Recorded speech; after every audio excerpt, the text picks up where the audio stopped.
Hello and welcome back to eCabinets Tips and Tricks.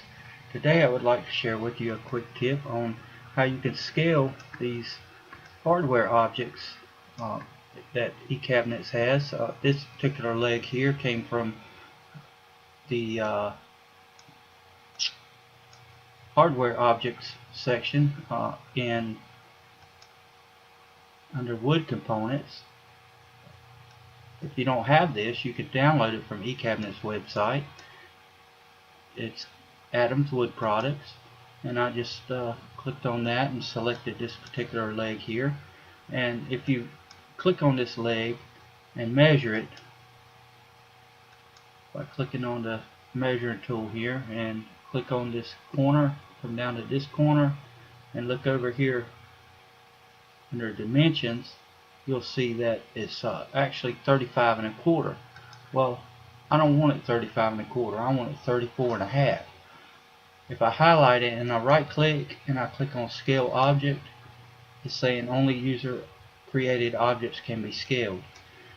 So what you need to do is you need to, in order to be able to scale that object, you need to convert it to a user created part, or in this case it's called a HSF file.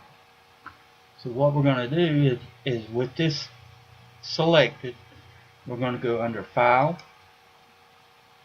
and Export Selection, and it's going to bring up this dialog right here where to save it at. It's saved, in this case it's saved under Import, My HSFs, and I have a folder called eCab Tips Demo, and I'm just going to name this Leg Test.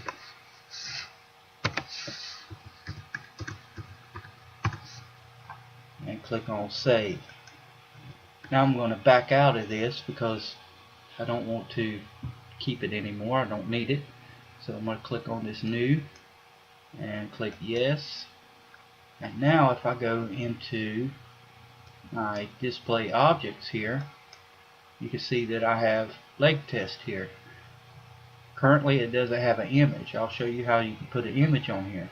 And I'm going to click on it and bring it in to my cabinet editor, and now you can see it looks just identical. The only difference is that now when you click on it, you can right click and click Scale Object, and now it'll allow me to scale it. So I want to change it to 35 or 34 1/2. I want to keep the 3 1/2 width and depth, so I want to make sure that this is unchecked. And I can easily just type in 34 1/2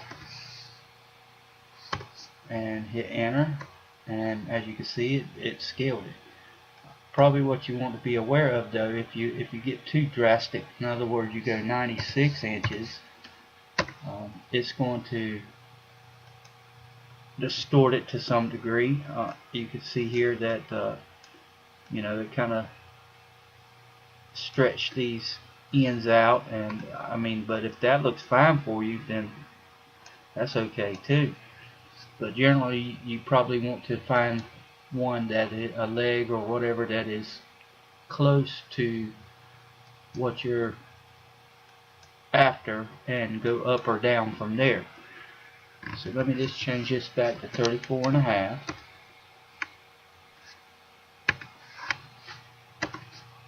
And click OK, and as you can see, if I measure this,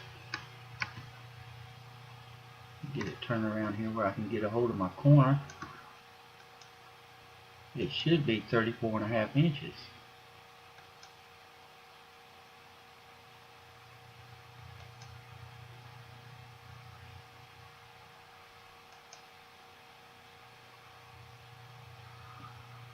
And as you can see, the Y distance here, right here under Y, when I get on the correct node, it's 34 1/2 inches.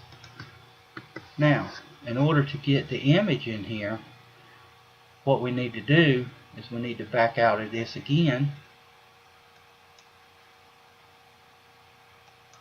and we need to go into the display part editor. And since we converted it to a HSF file, we can now load it by clicking on this button right here, load STL/HSF. So I'm going to click on that, and I'm going to bring in my leg test and click open. And now we have the leg in here. As you can see, when it brought it in, the grain characteristics are not what we wanted. You can keep it like that if you want, but if you were to save this now and bring it back in, this is how it would look. And you know, this just doesn't look all that great. You can see how it's going at a diagonal here and straight across here. What you can do is you can start out by scaling it. So let's try scaling it up to 5 under texture scale here, and as you can see, it changed it and made it looking pretty nice there. You can also rotate that grain or image that's on there and get it looking even better. So right about there looks real good. Now you can save it if you click on save and select the directory you want to save it under. Click OK, name it, and since I'm naming it the same, it'll say it already exists. Yes, I want to keep the changes. And if I go back to the cabinet editor right here, now you see the image of that leg. If I bring it back in, it's got the changes that we made to it. Oh, that looks pretty nice. So this is something that you can play around with, and I hope this helped. If you have any questions, please post, and by all means subscribe to my channel and get all the latest tips and tricks as I come up with them. If you have anything that you would like to see in the future, please post that also. Thank you for watching, and have a good day.